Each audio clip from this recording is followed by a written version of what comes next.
muchas gracias a todos ustedes que están aquí, pues, recibiéndonos. En realidad, muchísimas gracias. Yo traje una presentación. Yo quisiera empezar contándoles desde dónde trabajo la cuestión histórica, ¿no? Yo formo parte de la comunidad de familiares de víctimas de desaparición forzada. Y lo quiero decir desde ahorita porque me parece ético y me parece prudente que se sepa desde dónde trabajo.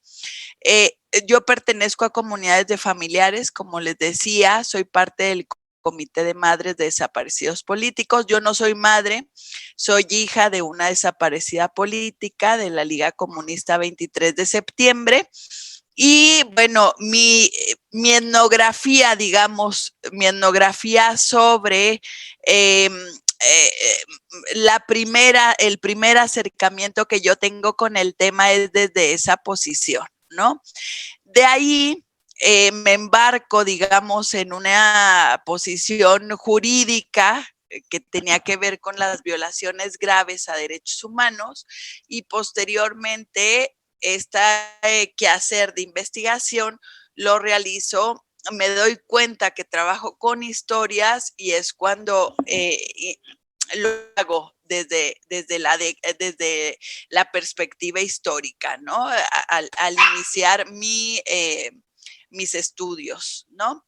Si le podemos dar, por favor, en esta situación, yo decía, desde las comunidades de víctimas, compañeros historiadores, compañeras, regularmente no se entiende la historicidad de las insurgencias, ¿no? Regularmente no se entiende porque son otros los propósitos que agrupan estas comunidades. Hay un horizonte, la expectativa de horizonte de las comunidades de familiares en realidad es encontrar a las personas, a tu familia, sin preguntarte mucho sobre las militancias previas o los motivos por los cuales están en esas circunstancias, ¿no? En esa premisa es donde yo me embarco, porque tenía esa insatisfacción de no entender qué había pasado, por qué los que estábamos agrupados en una comunidad no entendíamos muy bien por qué nuestros familiares no habían coincidido en tiempo y espacio en esas militancias, ¿no? Entonces, bueno, yo desde el 2008 entro a la Escuela Nacional de Antropología e Historia, residía en la Ciudad de México. En ese entonces había formado parte de los coadyuvantes jurídicos que estuvimos desde el 2002 ante la Fiscalía Especial para Movimientos Políticos y Sociales del Pasado. Y bueno, es cuando empiezo esta aventura histórica, ¿no? Quería nada más hacer un recuento, pues, que las insurgencias de la década de los 70, de los 60, pertenecen a la historia del tiempo reciente, ¿no? Desde esa perspectiva las hemos estado estudiando diferentes compañeros, compañeras, entre ellas Aleida García, que es la invitada que entró ahorita aquí al Zoom también. Y bueno, hemos comprendido las complejidades de este tema, que son muchos temas y que es necesario estudiarlos, comprenderlos desde perspectivas que los saquen de los lugares comunes, ¿no? Entonces, bueno, nada más quería apuntar que estas historias han estado siempre con velos de olvido impuestos, donde han intervenido la censura, la destrucción de fuentes, este tema regularmente obedece mucho a las coyunturas, ¿no? A las coyunturas en el espacio público. Entonces, cuando se ha podido tener el reflector y cuándo no, que es la mayoría de veces, ¿no?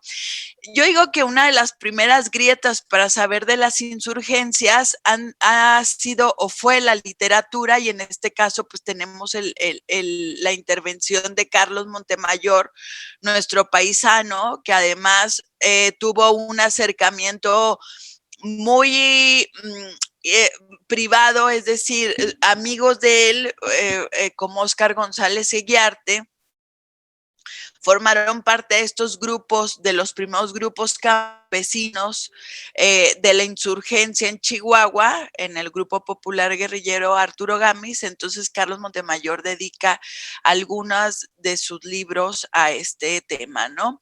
En 1994 fue otra de las coyunturas que ya tocaba anteriormente, donde surgen una serie de memorias, análisis, reportajes, ¿no? Pero las memorias de los 70s no alcanzan pues digamos, a dialogar con lo que estaba sucediendo, ¿no? En el 94 con la irrupción del ejército zapatista. Es hasta el 2001 en lo que nosotros consideraríamos una gran coyuntura con el cambio de la dirección política del país del PRI al PAN, cuando empezamos a ver que se mueve más esta ola historiográfica, ¿no? En este sentido, tenemos un contexto donde hay una transición de justicia, se supone que hay una transición de justicia, hay un debate público que no se extiende tanto a las comunidades de familiares, sino que se queda el debate en academia y en organizaciones de derechos humanos, en administración pública, y se decide entre una comisión de la verdad y una fiscalía, pues se decidió por la FEMOSP, ¿no?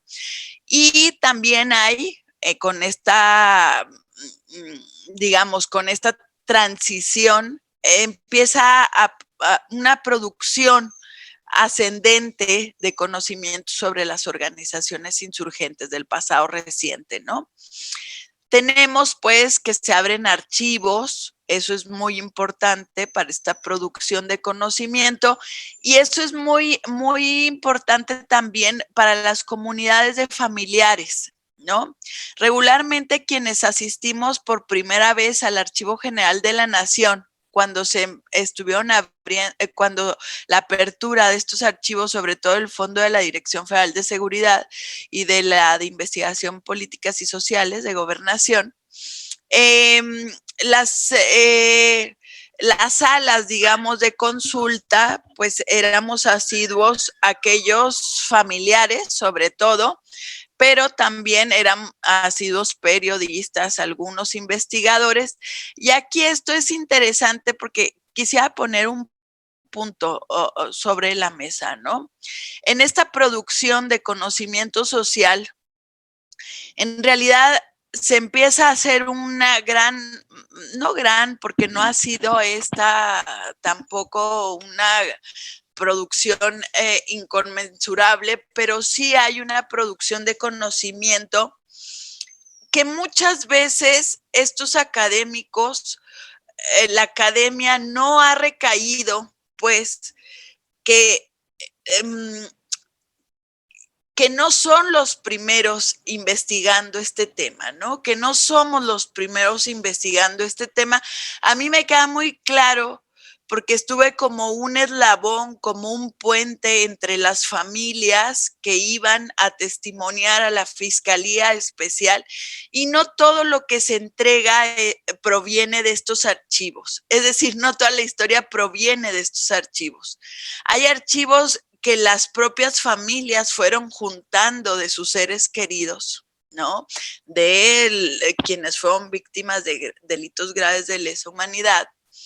Y entonces están conviviendo regularmente en este espacio dos colectivos, que uno es el académico y otro es el de los familiares. Regularmente el académico nunca recae en que los primeros investigadores fueron las familias, es decir, las señoras, ¿no?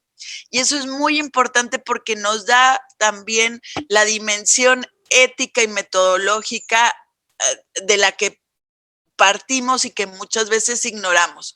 Cuando damos un dato, como ahorita vamos a ver el de una persona que hoy sale la nota, ¿no?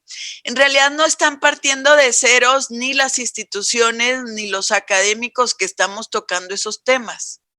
Esos temas ya habían sido denunciados múltiples veces por las familias y por los colectivos, ¿no? Entonces, bueno, tenemos entonces el testigo que cuenta, ¿no?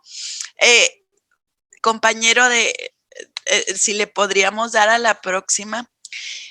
Y bueno, ahí hay un doble papel muy interesante porque está el testigo que está yendo a la FEMOSP por primera vez a platicar, a denunciar, ¿no? Violaciones graves de lo que él fue testigo, de lo que ellas fueron testigas, pero además de tener que acreditar eso frente a ministerios públicos, está yendo como un actor, está saliendo, emergiendo de nueva cuenta al espacio público, al espacio académico, al espacio político de denuncia, como actor que cuentan su experiencia militantes, ¿no? Entonces, sí tendríamos que estar distinguiendo como dos funciones que tienen estos testigos actores.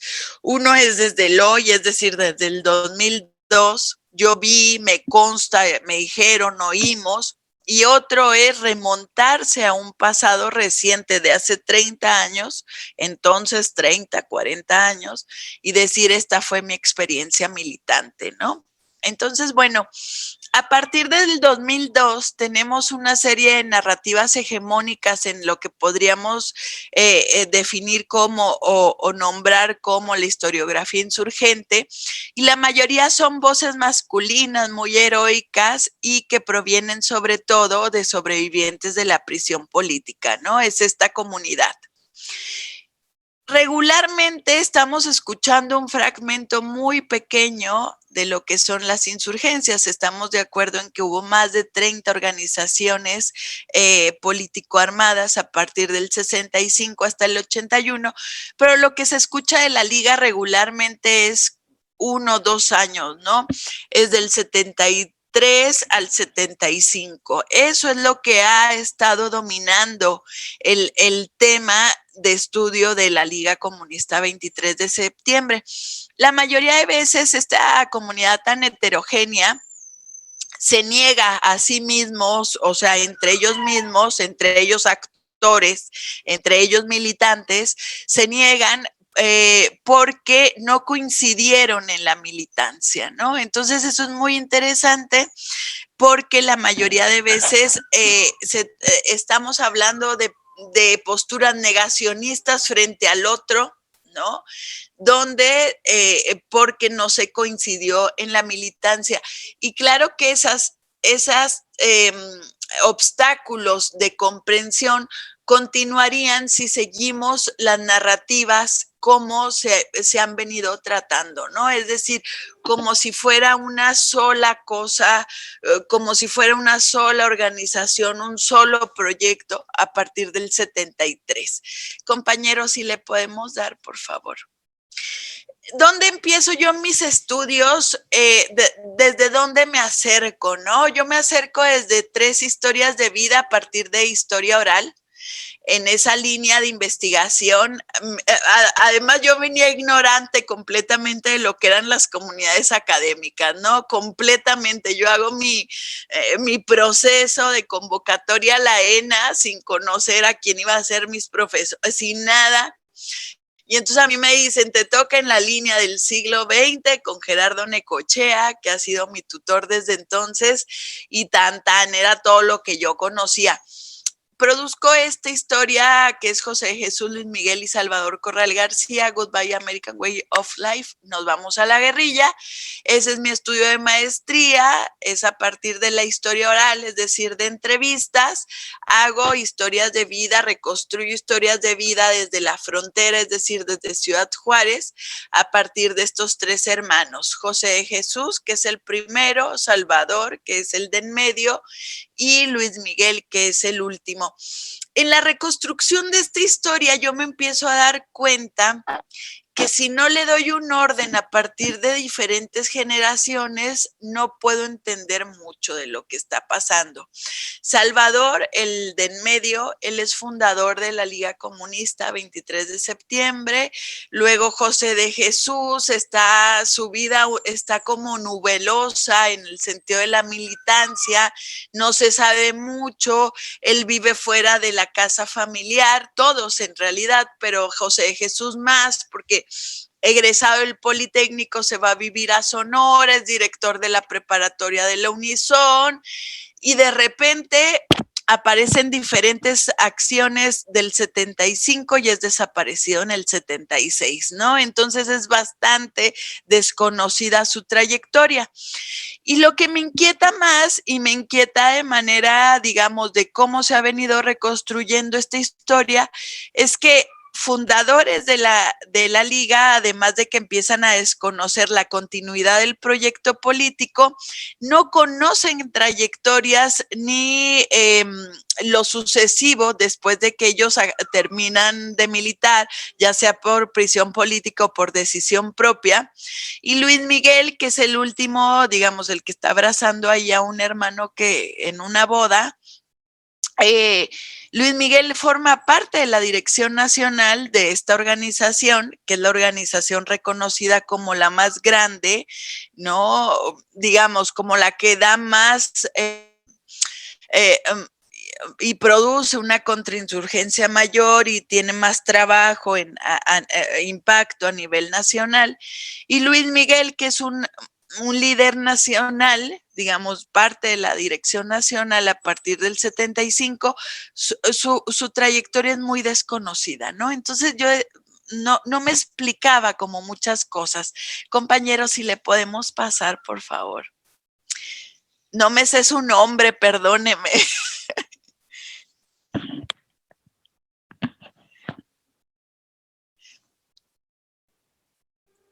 No, Perdón, dónde? regreso.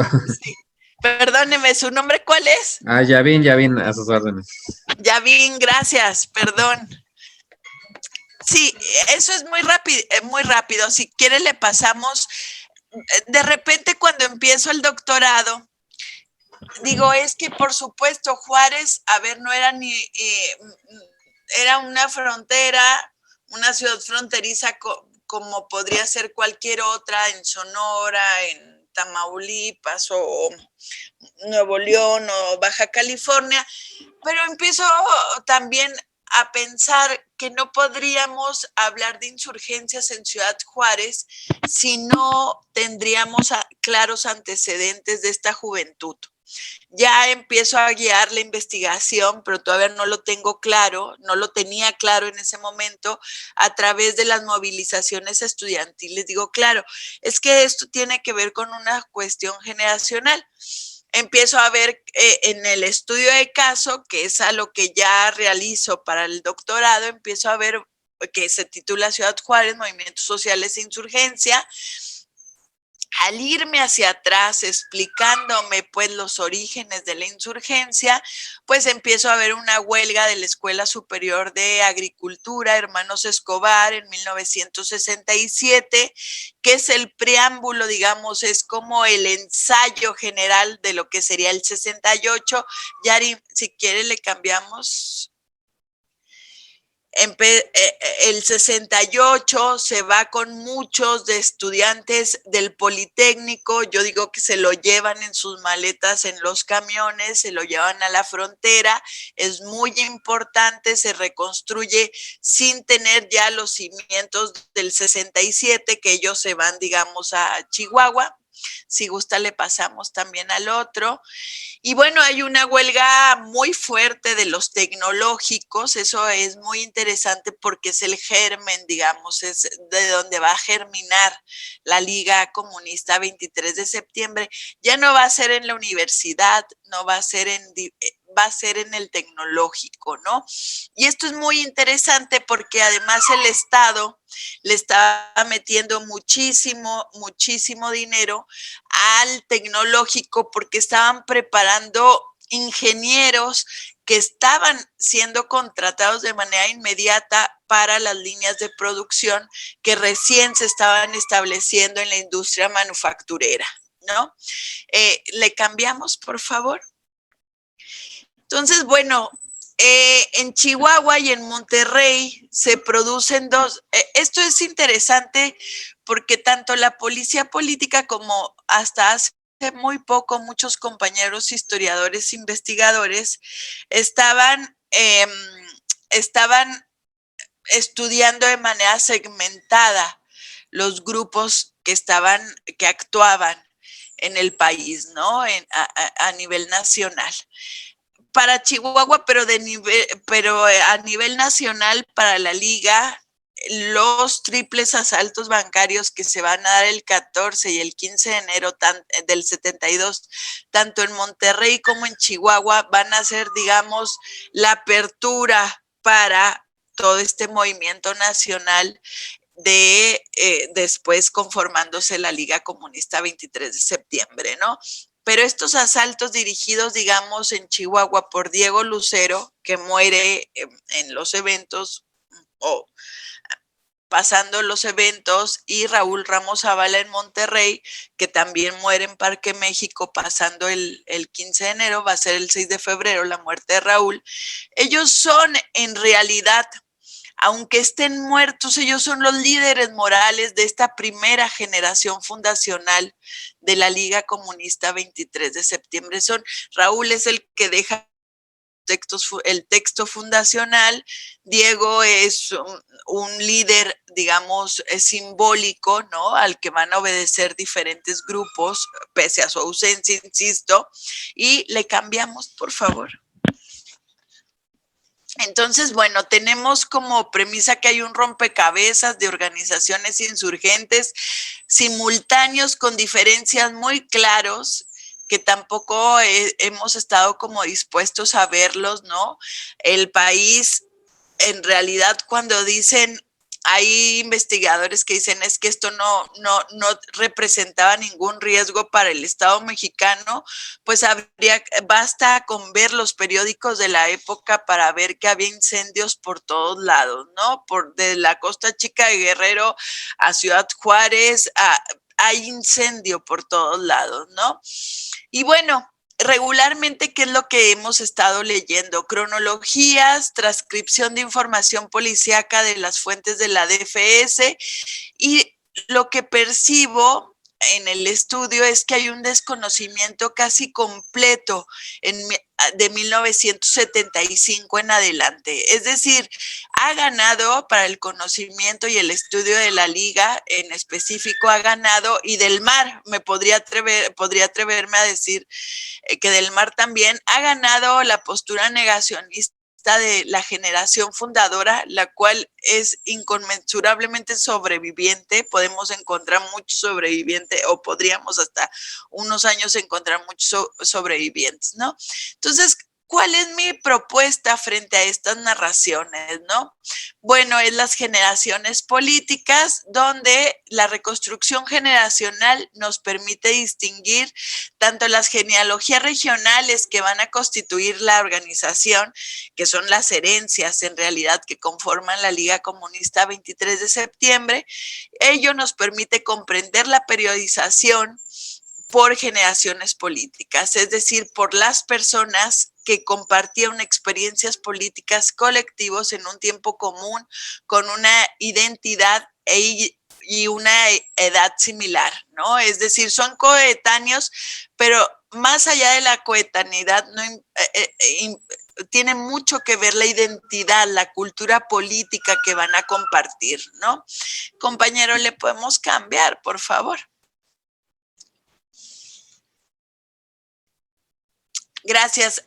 Esta es la propuesta, ¿no? Hay una primera generación que es desde el 71 con orígenes fundacionales y que va a llegar hasta el 74, donde es una fundación en el 73, una fundación, digamos, como simbólica, pero en el 74 se va a dar el conflicto interno en lo que ellos denominan la lucha contra el oportunismo. A partir de entonces, en el 75 al 78, ahí está mal la última, pido una disculpa, del 75 al 78 se da una reorganización que liderea la Brigada Roja, ¿no? Que es una nueva militancia, y una tercera generación que más que un digamos, es como un relevo generacional, pero también obligado por la contrainsurgencia. También, digamos, son los herederos directos de esta Brigada Roja, de la primera Brigada Roja, y bueno, esa es mi propuesta, ¿no? A partir del 78 al 81 quedaría un grupo más pequeño, sobreviviente de esa segunda generación, liderado por personas que estuvieron desde el 72, 73, pero que sobreviven y bueno, los espacios son diferentes, ¿no? Si le podemos cambiar, por favor. Sí, le cambiamos, es el grupo Guajiro, Diego Lucero, Raúl Ramos Zavala. Estos son los grupos, digamos, que intervienen para la fundación en Ciudad Juárez. A la próxima, por favor.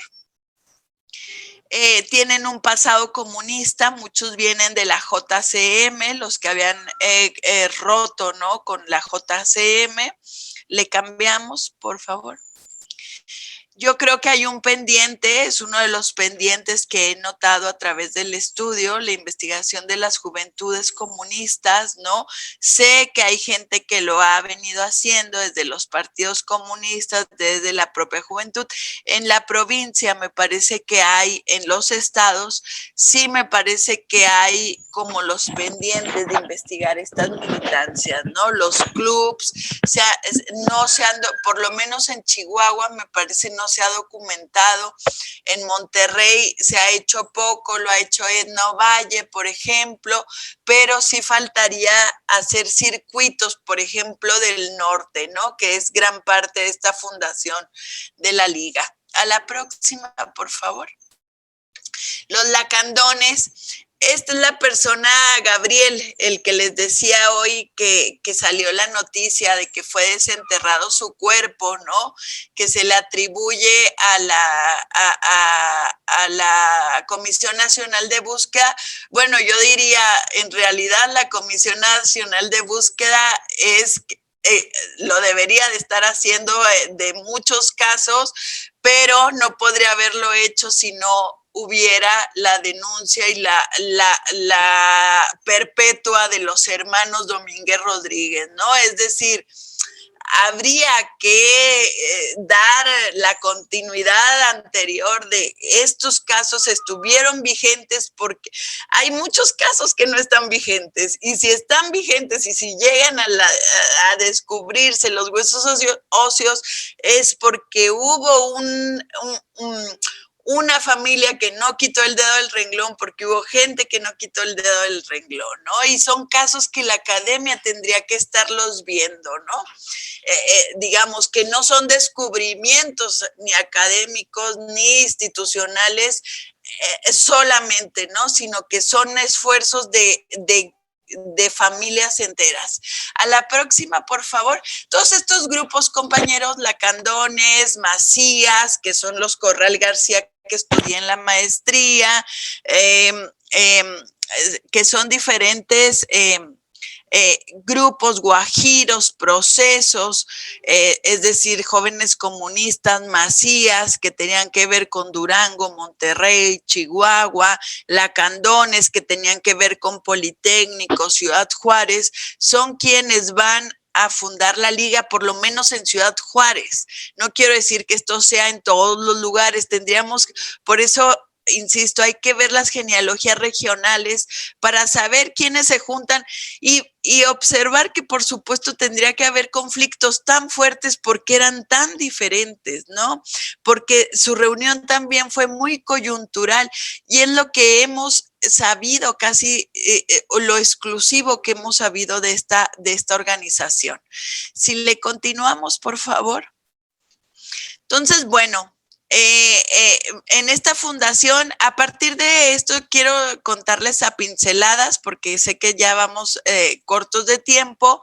Después de que se funda la liga en Guadalajara, que esa reunión se ha vuelto como multicitada a partir de que Sergio Aguayo la retoma en la charola, pero que antes no se conocía ni la fecha ni la casa, ¿no? Ni los lugares.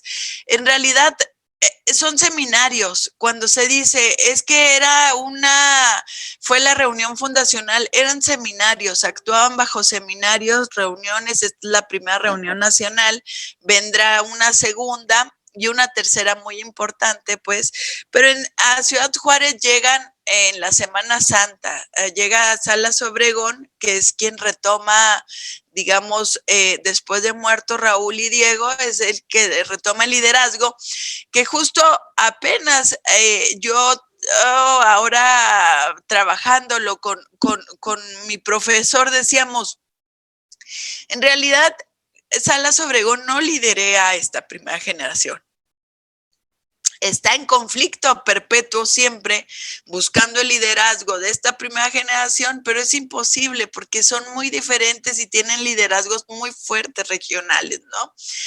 ¿Le continuamos, por favor? ¿Quién funda esta generación en Chihuahua y en Ciudad Juárez? Bueno, es fundada por estudiantes del Instituto Tecnológico Regional, tanto de Chihuahua como en Chihuahua son estudiantes del tecnológico exclusivamente y es muy débil la estructura. Esta es mi madre, Alicia de los Ríos, ella era estudiante del Instituto de Chihuahua, del Instituto Tecnológico de Chihuahua, y era una de las pocas mujeres. Entonces, es interesante ver que ella tiene un papel, digamos, como el de sus compañeros hombres, estudiantes, ¿no? Aunque no llega a ser responsable, ¿no? Era mujer, no llega a ser parte de la estructura de responsabilidades, ¿no? Pero en Ciudad Juárez es muy interesante porque quienes fundan son estudiantes y obreras de maquiladora, ¿no? Y las obreras de maquiladora es muy interesante porque la mayoría de testigos, es decir, aquí es las complejidades. ¿Quién puede hablar en estas historias del tiempo reciente y quién no puede hablar? ¿No? Y en este caso a mí me llama mucho la atención que pude entrevistar cerca de 10 sobrevivientes varones, la mayoría de ellos del Tecnológico de Chihuahua, y solamente puedo entrevistar a 2 mujeres obreras de la maquiladora, ¿no? Lo cual nos da mucha idea de quiénes sobreviven y quiénes no sobreviven. A la siguiente, por favor. En esta primera generación encontramos muchas familias fundacionales. Está la familia, por ejemplo, Irales Morán, Sánchez Irales, ¿no? Que son los de arriba, de Baja California. Está el caso de mi tía Marta con mi madre, que también son hermanas. Está el caso de los Corral García. Está en el caso de los Domínguez Rodríguez, ¿no? Son muchas, aglutina muchos hermanos esa primera generación. En las próximas generaciones ya no vemos estos patrones, estos modelos consanguíneos, ¿no? Vemos también, eso me llama mucho la atención, no se presenta en Juárez, pero sí se presenta en otros lados de la República, matrimonios que se adhieren a la liga, es decir, pero ellos ya vienen casados, ¿no? Le damos, por favor. Es que quiero respetar el tiempo. Aquí hay un caso muy interesante que es el que va a quebrar, digamos, que la gente en Juárez no le da su dimensión completa, pero que va a quebrar, que tiene una repercusión nacional impresionante. Él es Salvador Corral, el que les decía de los Macías, que aparecía en medio de los hermanos, que es fundacional, venía de los Macías, y él es detenido después de un asalto al cielo en enero del 74 en Sinaloa. Él es detenido como presunto participante del intento de secuestro de Garzazada, ¿no? Pese a que no participó su grupo, es decir, los Macías, al que también pertenecía, por ejemplo, Jesús Piedra Ibarra, el hijo de doña Rosario Ibarra de Piedra, ¿no? ellos son los que proponen la acción de el secuestro a la Coordinadora Nacional. ¿Cómo son el Frente Estudiantil Revolucionario de Guadalajara los que proponen el secuestro de Aranguren y de Duncan Williams? Es decir, todavía son decisiones muy de grupo que van a impactar a la organización en conjunto, ¿no? Entonces, Salvador junto con Ignacio Olivares Torres van a ser detenidos de Culiacán, viajando entre Culiacán y el Distrito Federal, van a ser llevados a la Dirección Federal de Seguridad, allá Morelia, número 8, donde hoy hay un sitio de memoria, y después de ser interrogados van a ser torturados, están las evidencias, están las pruebas, está el reconocimiento que hacen los familiares, y el cuerpo de Salvador va a ser tirado en una colonia de Monterrey, ¿no?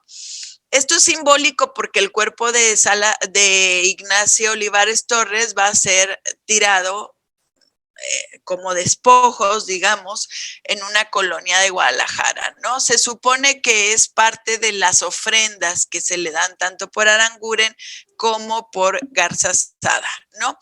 Esto más allá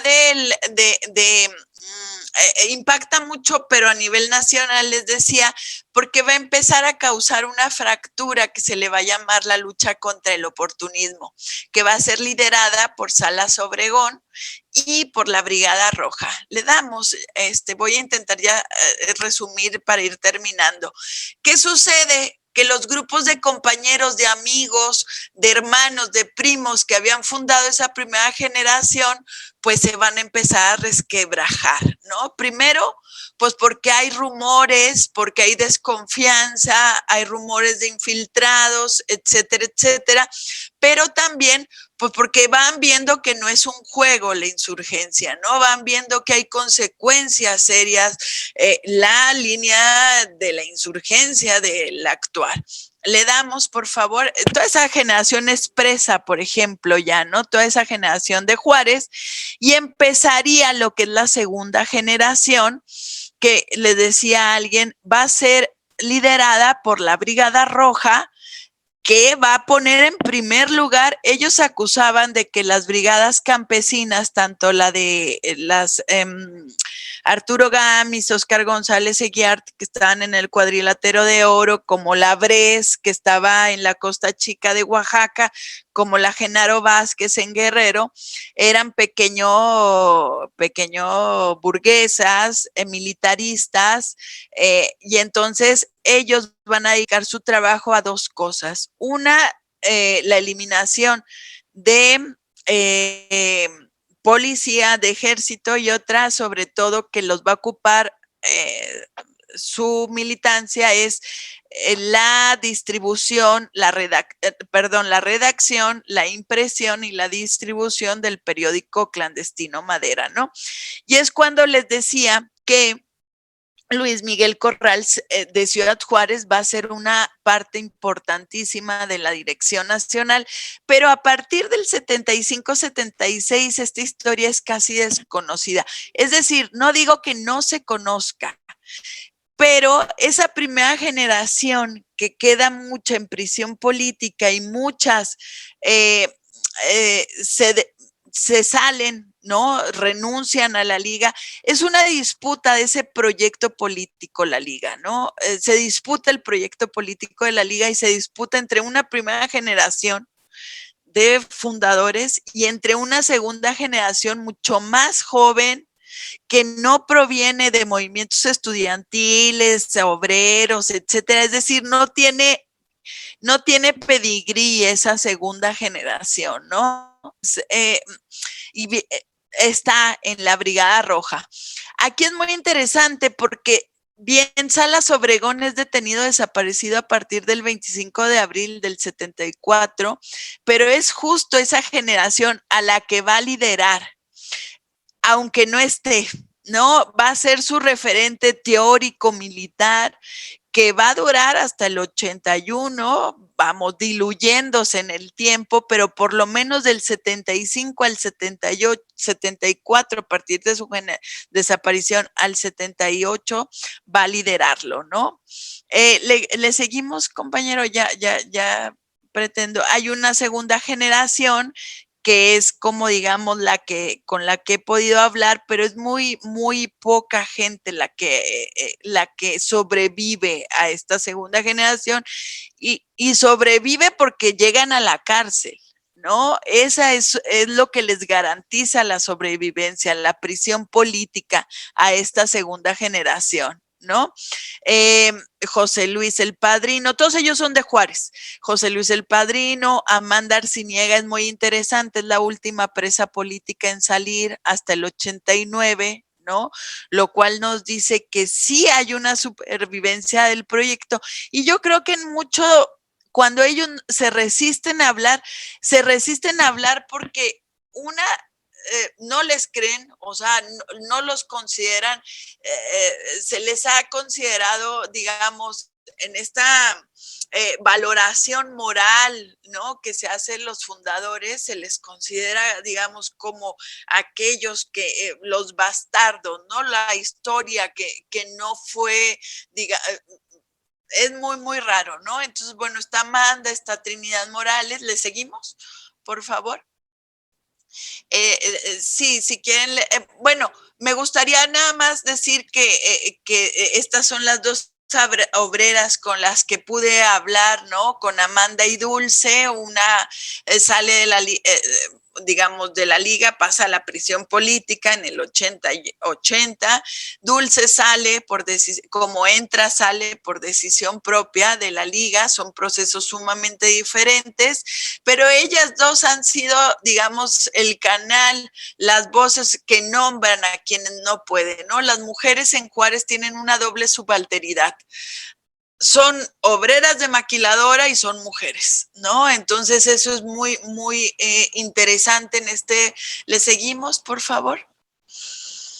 Es interesantísimo. Si uno lee las siguientes versiones, Ciudad Juárez es las diferentes versiones, perdón, del periódico Madera a partir del 75, Ciudad Juárez es un lugar muy importante para la liga, continuamente están mandando cuadros de la Dirección Nacional y la mayoría van tras el trabajo fabril, ¿no? Tras el trabajo de las maquiladoras, ¿no?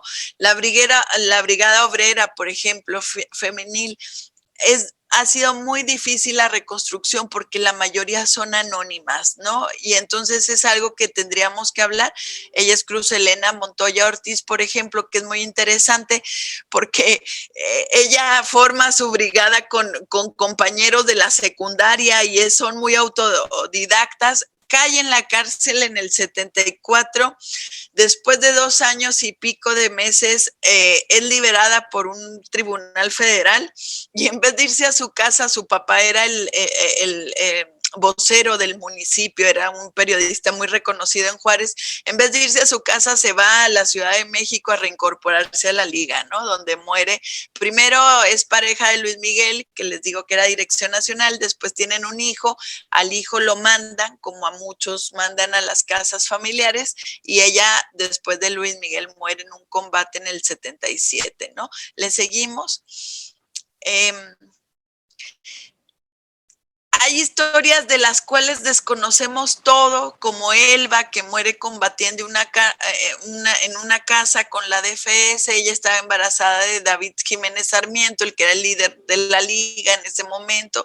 Muere, no se sabe nada, no sabemos de su familia, no sabemos nada, ¿no? No tenemos foto ni siquiera de gente como Isela, que también mueren en enfrentamientos, es decir, son voces completamente anónimas desde la subalternidad. ¿Le seguimos, por favor? Este es el límite de una segunda generación, ¿no? Aquí es muy interesante porque desde noviembre, a ver, ahí, y luego ya voy a acabar, se los juro, ya voy a acabar. Hay un límite, ¿no? De esta segunda generación y es muy interesante porque a partir del 76, yo hago cortes, digamos, hasta el 81, pero en el 75 hay algo que determina la sobrevivencia, ¿no? Es la creación de la Brigada Especial, lo que conocemos nosotros como Brigada Blanca, a manos de Miguel Nazararo, es decir, ya estaba la DFS, pero la Brigada Blanca, la Brigada Especial, se forma con diferentes elementos de varios cuerpos o instituciones, ¿no? Que tienen que ver con el ejército, con la propia DFS, con la Dirección General de Tránsito y Policía y Tránsito, y en Ciudad Juárez destacamentan a brigada especial, ¿no? En Ciudad Juárez siempre va a haber, a partir del 76, 77, siempre va a haber agentes de la brigada especial, cachando gente, por ejemplo, repartiendo el periódico Madera, ¿no? A partir del noviembre, yo digo que este ya es el límite de la segunda generación, donde ya no conocen nadie a nadie, digamos, ellos imposible que conocieran ya a nadie de la fundación. Imposible, ¿no? Por eso los relevos son muy importantes, es decir, el único que conoció a gente de la primera generación es Luis Benito Espinosa, todos van cayendo, hay gente que no es militante, como Olga Navarro, que es la en medio, ella es esposa de un militante, pero jura que no es, no tiene ningún conocimiento y aún así es detenida desaparecida. ¿Le damos, por favor? ¿No? Esas caídas van a dar hasta Ciudad de México, o sea, son circuitos ya muy establecidos. Es una estrategia de cacería, ¿no? Si no, no nos podemos explicar por qué por qué primero es una historia desconocida este periodo y por qué segundo hay tantos desaparecidos de este periodo, ¿no? Por ejemplo, con las detenciones de noviembre del 77, se siguen hasta Ciudad de México, cae este chavo de Guadalajara, él era pareja en ese entonces de mi mamá, mi padre ya había combatido, ¿no? Caen un montón más, cae Leticia Galarza de Ciudad Juárez y la última en caer, por ejemplo, en la Ciudad de México es mi mamá, ¿no? Entonces, son cadenas, digamos, de cacerías, ¿no? Seguimos, por favor. Hasta mayo del 78, que es cuando ya no hay nadie en la liga, ¿no? Y esto es muy, muy, además de muy triste, es muy interesante, muy triste en el sentido de tanta juventud eliminada, ¿no? Es muy interesante porque ellos representarían lo que la liga siempre quiso a partir del 74, es decir, cuadros políticos revolucionarios que surgieran de los centros de trabajo, de las maquiladoras, de lo fabril, son ellos, pero ellos ya no pueden actuar, ¿no? Ya su campo de acción y también teórico. Vamos, se tienen que formar en meses o en días, no sé, es muy triste porque, por ejemplo, el de en medio es un caso muy similar a Olga Navarro, ¿no? Que él, por ejemplo, no tiene nada que ver con la liga, ¿no? Nada que ver, y aún así, se me fue ahorita el nombre, ahorita me acuerdo, les digo, válgame, Coronel, Florencio Coronel, él no tenía nada que ver, era amigo de Alfredo Medina, que es el del extremo también derecho de la... Se lo llevan por ser amigo de él.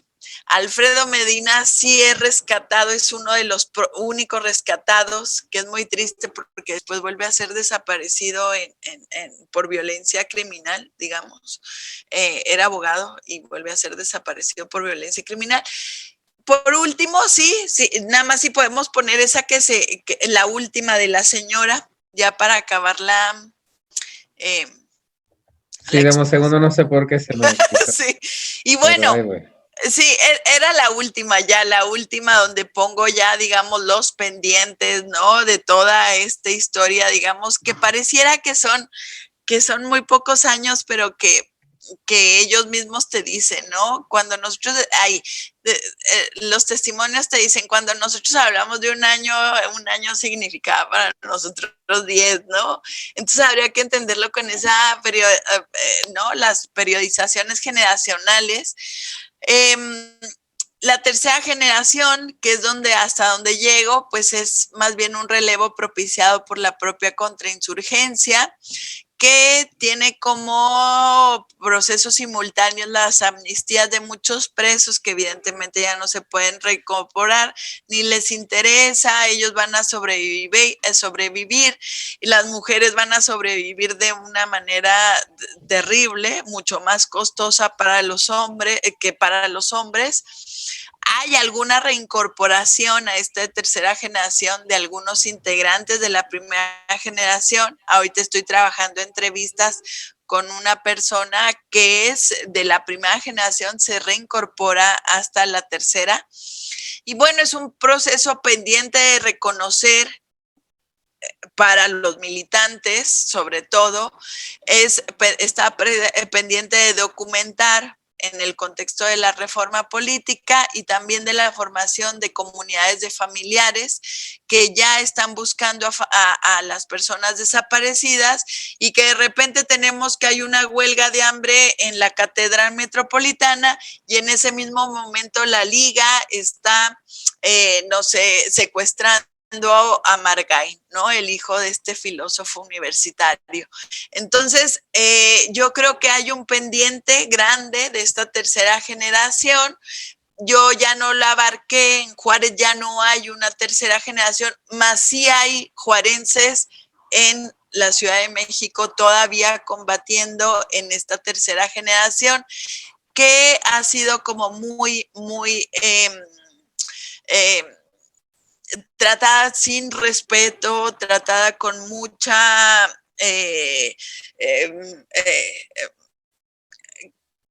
con mucha incomprensión de parte de la propia militancia insurgente, ¿no? Y yo creo que ese es un pendiente que tendríamos que aclarar desde la historia, pero también desde la ética y desde pues reconocer que hay otros procesos que continuaron, ¿no? De otras formas, pero que no se detuvieron, ¿no? Y bueno, sería todo.